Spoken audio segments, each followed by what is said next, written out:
कह रहा है क्वेश्चन में क्या कह रहा है कि कह रहा है किसी संख्या के तिगुने और 11 का योग 32 है तो संख्या ज्ञात करें। किसी संख्या, तो संख्या हमको मालूम नहीं है, नहीं कह रहा किसी संख्या, कौन संख्या पता नहीं है, तो लिखेंगे कि माना कि वह संख्या कितना है x।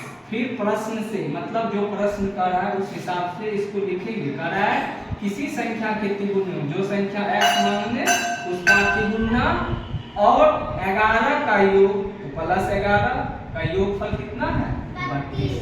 फिर इसको हम क्या किए, गुना कर दिए, बिना x वाला को बराबर के उस साइड भेज दिए, बिना x वाला है 11 प्लस 11, इसको उधर भेजेंगे तो माइनस 11, 32 में से 11 गया 21।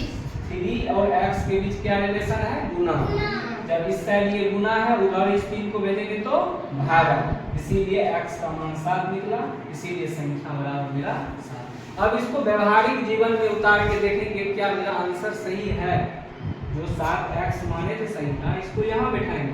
कह रहा किसी संख्या के तिगुने, तो संख्या तो 7 निकला, तो 7 का तिगुना 21 और 21 में जब 11 को जोड़ेंगे तो कितना होगा 32।